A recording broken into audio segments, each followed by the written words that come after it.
So in this video, we'll continue looking at the Union Legislature and we'll look at the President with respect to the Parliament. We have studied about the President in great detail over the last 20 odd videos. He is the head of the state. The President is a very important component of legislation making. So we'll first look at the bills. So all bills have to pass through the President to become an act. So the President has to be satisfied that the bills passed by the two houses are in line with the constitution and that the correct procedure to pass the bills has been followed by both the houses.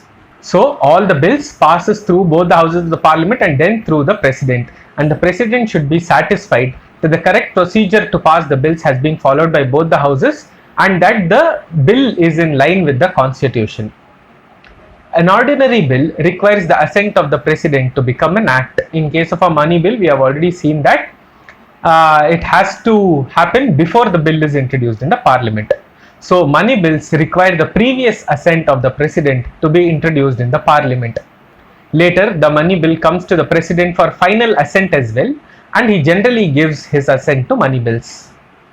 The second one that we look at is constitutional amendment bills. So constitutional amendments cannot be rejected by the president once both the houses of the parliament pass it. We have seen both of these points before. We will now look at the summoning and proroguing of the parliament by the president. So on the advice of the prime minister, who is the head of the council of ministers, the president summons and prorogues the parliament. He may even dissolve the Lok Sabha on the advice of the prime minister, who enjoys a majority in the Lok Sabha. So, in line with the aid and advice of the Prime Minister or the Council of Ministers, in line with Article 74, the President summons, prorogues or dissolves the Lok Sabha. The Rajya Sabha, of course, cannot be dissolved by the President because it is a permanent house of the Parliament. We will now look at the Lok Sabha. So, we will look at the strength of the Lok Sabha. The Lok Sabha has a maximum constitutionally sanctioned strength of 552 members.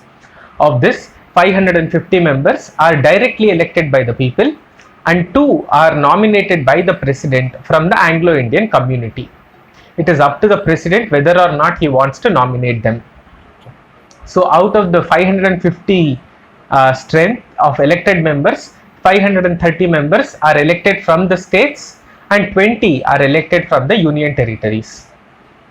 I repeat, out of the 550 members, 530 members are elected from the states and 20 are elected from the union territories. The union territories direct election to the House of the People Act of 1965 allowed for the direct election of members from the union territories to the Lok Sabha. So till 65 there was no direct election of members from union territories to Lok Sabha. After the union territories direct elections to the House of the People Act of 1965, there was direct election from the union territories to the Lok Sabha. Moreover, the 2 members from the Anglo-Indian community are nominated by the president only if he feels that such nomination is necessary.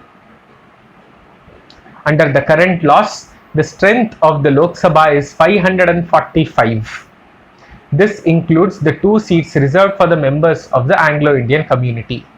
Of these, 530 seats belong to the states, 13 seats belong to the union territories and 2 members are nominated by the president from the Anglo-Indian community. So 273 is the magic number to have a majority in the Lok Sabha now. So of these, 530 seats belong to states, 13 to the union territories and 2 are nominated by the president. A total of 131 seats, that is close to 18.5%, are reserved for the representatives of scheduled castes and scheduled tribes. I repeat, a total of 131 seats are reserved for scheduled castes and scheduled tribes. Of these, 84 seats are reserved for the scheduled castes and 47 seats are reserved for the scheduled tribes. Now we will understand what quorum means. The quorum for the house is 10% of the total membership. So what does quorum mean? Quorum is the minimum number of members who have to be present in the house for the proper functioning of the house or for a session of the house to take place.